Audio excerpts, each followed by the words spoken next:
like Nicolás Maduro of Venezuela, could Bola Tinubu, President of Nigeria, could he be arrested? Issue 1. Why I call Tinubu the Maduro of Nigeria, the Nicolás Maduro of Nigeria? Over the past week, on this platform, I have referred to President Bola Ahmed Tinubu as the Maduro of Nigeria. Not as an insult. I'm not going to insult him, but as a political analogy. I am making an analogy here. Today, President Donald Trump of the United States announced that Nicolás Maduro of Venezuela was arrested this morning in Caracas alongside his wife. Trump said Maduro and his wife is now on board the USS Iwo Jima en route to Washington, D.C. President will address the world. He's going to address what is time now? About 30 minutes from now. So we are going to learn more. President Trump is going to address the world with details. So Nigerians who watch this are asking, is Tinubu the Maduro? Is Tinubu the Maduro of Lagos? I beg. Don't make me laugh as they say. Ashwaju may be in Supier.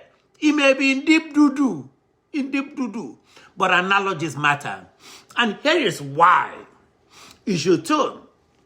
State failure and mass deaths. President Trump has publicly accused Tinubu, publicly, and his federal government in Abuja of failing to stop mass killings of Christians in parts of Nigeria. Independent groups estimate thousands of Christian deaths in the past year alone. Let me be clear. No one is accusing Tinubu personally of murder.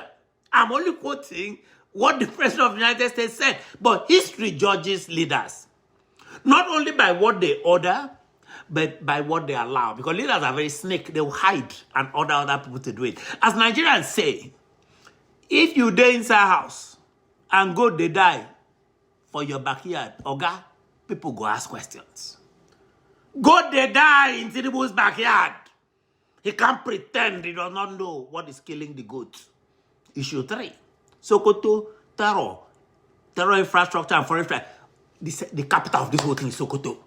There have been credible international reports that U.S. forces struck terror-linked infrastructure in Sokoto State in late December. The President of the United States did announce this himself. These reports allege the following. I need to keep repeating it until it sinks into the head of Nigerian leaders. Long-standing terror safe havens in Sokoto State. State tolerance or complicity in Sokoto State. Catastrophic intelligence failures in that state. Let me be careful here. These are allegations. I will always state it, not conviction. I have my own opinions. You could ask me. I personally believe it, but it's conviction. But when foreign Tomahawk missiles enter your airspace, like they did in Venezuela, something has gone terribly wrong. They were shooting Tomahawks into Venezuela yesterday night. When neighbors, they spray insecticide for your house, it means that your house don't smell. Issue 4, disputed elections and the Maduro parallel, the comparison of Maduro and Tinubu. Like Maduro, Tinubu's election remains deeply disputed till today. Opposition leaders, including Peter Obi, who just joined APC, and Atiku Abubakar, have alleged electoral manipulation by INEC, compromised institutions like EFCC and the Supreme Court, abuse of incumbency by Tinubu. Tinubu now uses EFCC to arrest opposition figures. Anybody that joined the new ADC will arrest them. And he will release them only if you agree to go into APC. The moment you join APC, everything is forgiven. Again, allegations clearly made in Nigerian newspapers. But in global politics, problems matter, patterns matter. This is not Nigerian newspaper. And the pattern is simple. Disputed elections lead to repression, insecurity, international scrutiny, and external pressure. That thing people thought was small with INEC. The world is going to study INEC. Yakubu Mahmoud, all of them now, what they did. Issue 5, unresolved foreign legal controversies. This is another parallel with Maduro, who is about to be indicted this morning. Tinubu, like Maduro, carries unresolved foreign legal controversies, including U.S. court documents tied to financial settlements decades ago. What I'm reporting here is fact. These issues were never fully litigated in Nigeria. They were not. In international politics, unresolved history becomes leverage. Unresolved history becomes leverage. As they say, not only for Nigeria, person go say, case don't settle, but file still there abroad. That file is still... Ladies and gentlemen. Issue 6, fear, flight, and sudden silence. When a sitting president, after Christmas, announces a sudden trip to Europe without any defined destinations, Nigerians notice. Street talk is brutal. The streets are talking. Person when no they fear, no they pack bag anyhow. That's what the Nigerian streets are saying. Maybe there's something is fearing. Meanwhile, extremist-friendly clerics are deleting Facebook posts. Powerful figures have gone quiet suddenly. Everyone is acting like nothing is happening. There's a fear in Abuja, fear in the Senate, fear in the Federal House. When rat begin wash hand, something they follow. When rat, I can't just help myself. Issue 7, Maduro's arrest. A warning, not a prediction. Let me very clear, because what is speculation, I'm telling you. What is my own opinion, I tell you. What are facts, I tell you. I'm not predicting Tinubu's arrest here.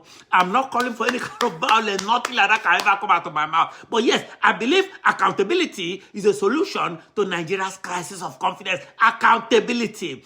Tinubu's arrest, Maduro's arrest has created a global precedent. And precedents change behavior. If global powers like the US now treat leaders accused of mass civilian deaths, electoral fraud, terror complicity as removable risk, people that can be disposed of, then no presidency is untouchable, including that of Asiwaju or any other president. Big man, no dey fall twice before ground, learn him name. Big man, no dey fall twice before ground, go learn him name. Tinubu may be in trouble here. I never said anything. I'm just, he may be in trouble. Who knows? Issue 8. People ask me, what do you think should happen peacefully? Let me give you my opinion. In my opinion, Tinubu should quickly return home from France or wherever he's hiding. Submit himself to lawful scrutiny in Nigeria. Convene a national conference of all ethnic nationalities and religious persuasions. Allow Nigerians decide the future of the federation, not him, not ISIS enablers, not that corrupt Senate, not the corrupt Federal House of Representatives. This is not humiliation. It is statesmanship under pressure. History favors leaders who exit before they are look at the way they're dragging Maduro, throw him into SS Iwo Jima. Is that what you want? We don't want that. Maduro's arrest is not about Venezuela alone, no. So if you think it won't happen in Nigeria, it is a signal, a warning that global patience is thinning. Trump is not going to babysit Venezuela or babysit Nigeria. Sovereignty now competes with perception. Leaders who misread the moment pay the price. If Tinubu ignores this, history will not be kind to him. If I were him, I would listen to the Offiong Aqua Show very, very carefully. This is the Offiong Aqua Show. I am the voice of the voiceless. Your independent voice telling fearless truths. I am Offiong Aqua. Be good to yourselves, as always. Be good to each other. Make we go.